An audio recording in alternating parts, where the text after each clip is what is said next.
Hi, I am Ms. Batrin, and I'm going to be reading Chapter 4 of The Owl. There's an Owl in the Shower called The Owlets.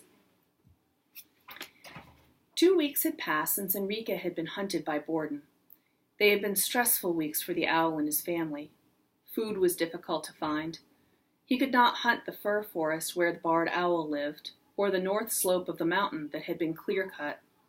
He had to fly to more and more distant areas of his home range, and he caught less and less prey for his efforts. He hunted from sunset to dawn. The shortage of food unsettled Enrique's mate. The owlets were growing weak, yet they were not feathered well enough for her to leave them and help Enrique hunt. As each night passed, they all grew more hungry. The owlets constantly begged with open mouths, a sight and sound that aroused her instincts to feed. She shifted restlessly. One night Enrique caught nothing. The hunger cries of the owlets drove the female to the limb beside the nest. She listened. A black-tailed deer cropped leaves below. A pine marten ran along tree limbs, but she heard no flying squirrel feet. She spread her wings and flew to a distant valley of old trees. The forest did not belong to her and Enrique, but to her own parents. She had lived there for the first 6 months of her life and knew the forest well. She alighted on a family hunting post, a broken limb above a tan oak grove. Abruptly, she flattened her feathers to her body in fear. She was not at ease on her parents' property. They had driven her off when she was mature. Territory belongs to adult pairs. The young must go.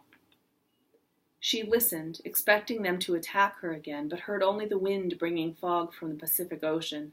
She flew deeper into the property. Near the top of a giant Douglas fir, she alighted and tuned into the night sounds. At first she heard nothing. Then, in the foggy distance, she recognized the boom of her father's voice. He was calling to his mate. She waited. No mate answered him. He called insistently over and over again. He was asking a female to come take the place of the mate he had lost. No one answered. He went on calling. A chipmunk came out of its hole in an oxalis garden. It rustled leaves on its way to a gooseberry plant. Enrique's mate heard it. She crouched to drop down on it with a splash of rain jamming her hearing. She bobbed her head up and down. She twisted from front to back, trying to catch the sound of the chipmunk again. She could not. The rain was too noisy. But she did hear a coyote call from the grasslands near the top of the mountain and remembered the chipmunks there. Eager to leave her parents' property, she flew swiftly over the tops of the great trees to an ancient oak forest that grew higher up on the mountain than the Douglas firs. She alighted on a leafy limb. A Steller's jay, sleeping on a perch below her, rustled its feathers to flip off the rain. The owl heard and struck. Using her wings like oars, she maneuvered the bird between the limbs to the ground. Taking a firm grip with her feet, she pushed off and carried the jay back to her young. One bird was all she got that night. The next night, when Enrique and his mate had gone hunting, the hungry owlets climbed out of the deep nest, using their beaks and claws. Sitting on the rim side by side, they listened to the small music of the midnight treetops. They could hear the pine siskins and kinglets shifting their feet in their shelters in the dark. The owlets turned their heads until their ears told them exactly where the little birds were. Then rain splattered onto the fir needles, and the owlets heard only taps and splatters. When the air grew cold, they huddled together and watched for their parents. It rained for a week.